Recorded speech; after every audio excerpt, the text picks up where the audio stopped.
Bismillahirrahmanirrahim. Assalamualaikum warahmatullahi wabarakatuh. Sahabat Ruqyah, kita semua pasti sudah tahu tentang salah satu makhluk gaib yang Allah Ta'ala ciptakan, yaitu makhluk bernama bangsa jin. Namun, terkadang mungkin kita hanya mengenal makhluk Allah yang satu itu hanya berdasarkan dari penyampaian umum yang biasa didengar di tengah-tengah masyarakat. Terkadang tanpa harus mengetahui pasti dari mana sumber tersebut, yang terkadang justru berdampak salah persepsi terhadap makhluk yang bernama bangsa jin ini.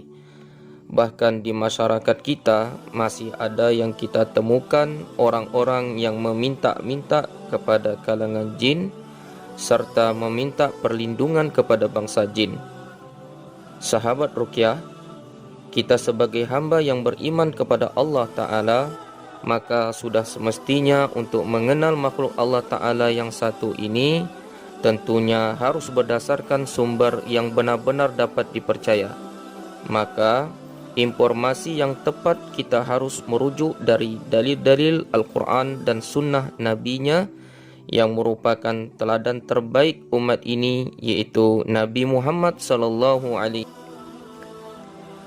Allah Ta'ala menyebutkan di antara petunjuk bagi orang-orang yang bertakwa, yaitu mereka yang beriman kepada yang gaib, sebagaimana dalam firman-Nya di dalam surah Al-Baqarah ayat yang ke-1 sampai dengan ayat yang ke-3. A'udzu billahi minasyaitonir rajim. Bismillahirrahmanirrahim. Alif lam mim. Dzalikal kitabu la raiba fihi hudal lil muttaqin. Alladzina yu'minuna bil ghaibi wa yuqimuna as-salata wa mimma razaqnahum yunfiqun. Allah berfirman, Alif Lam Mim, kitab Al-Quran ini tidak ada keraguan padanya, petunjuk bagi mereka yang bertakwa, yaitu mereka yang beriman kepada yang gaib, yang mendirikan salat dan menafkahkan sebahagian rizki yang kami anugerahkan kepada mereka. Menurut Abdullah bin Mas'ud radhiyallahu anhu dalam tafsir Ibnu Katsir, pengertian gaib adalah sesuatu yang tidak bisa kita indrai dan Allah Ta'ala serta Rasul-Nya sallallahu alaihi wasallam telah memberitahukan perkara ini kepada kita. Dalam hal ini tentunya jin merupakan salah satu makhluk gaib yang harus kita yakini, sahabat Ruqyah, akan kebenarannya.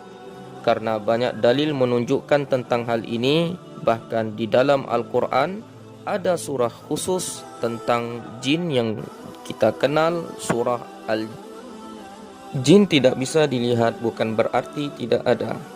Sahabat Ruqyah, bagi yang mendewakan rasional akalnya, sudah tentu berpikir, benarkah jin itu ada? Jika memang benar jin itu benar adanya, maka sudah tentu dapat terlihat oleh panca indera penglihatan, pendengaran. Padahal, sahabat Ruqyah, berapa banyak yang tidak bisa kita lihat, namun pada hakikatnya ia ada. Misalnya saja arus listrik tidak bisa kita lihat di kabel listrik, tapi kita bisa tahu bahwa ia ada, yang karena adanya dapat mengantarkan arusnya hingga lampu dapat menyala. Begitu juga udara yang tiap hari kita hirup. Kita tidak bisa melihat udara, namun kita yakin bahwa kita bisa merasakan akan adanya udara.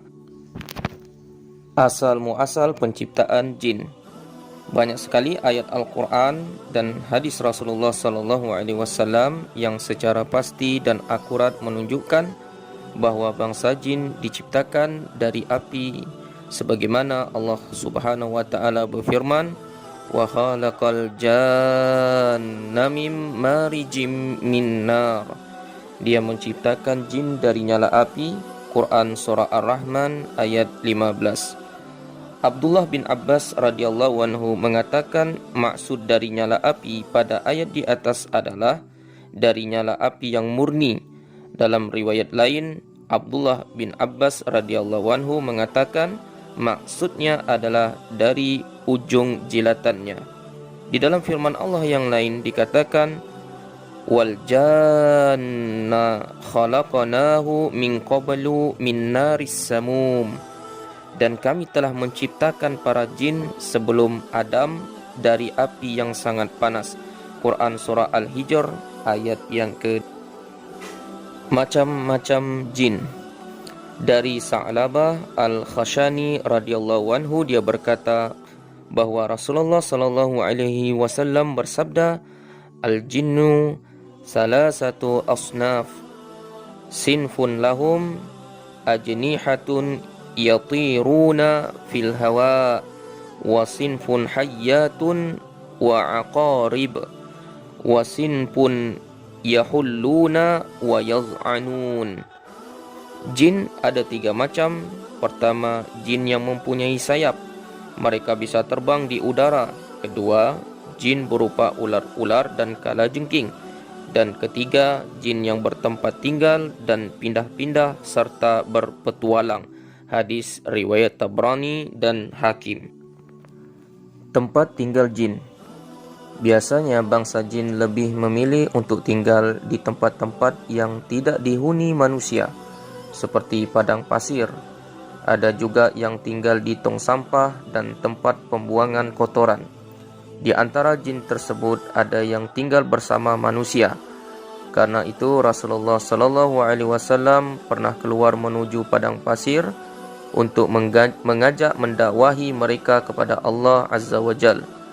Beliau membacakan Al-Quran kepada mereka serta mengajarkan syariat-syariat Islam.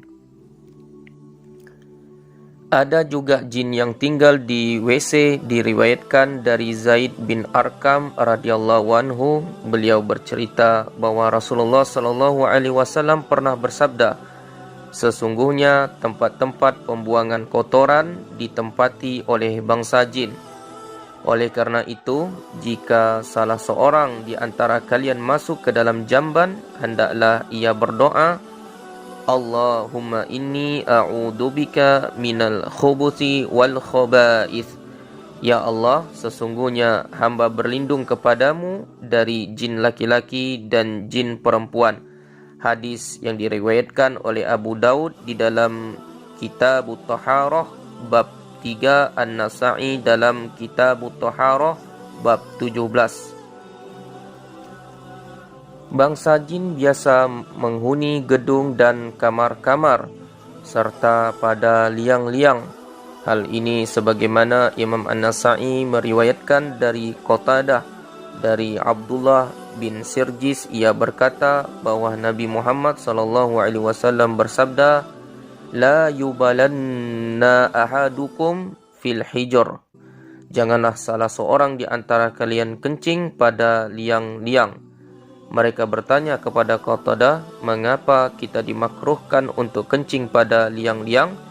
Dia menjawab, karena liang-liang merupakan tempat tinggal jin. Bangsa jin juga biasa menghuni kandang-kandang unta, karena dalam sebuah hadis dikatakan bahwa kandang-kandang unta merupakan tempat tinggal syaitan.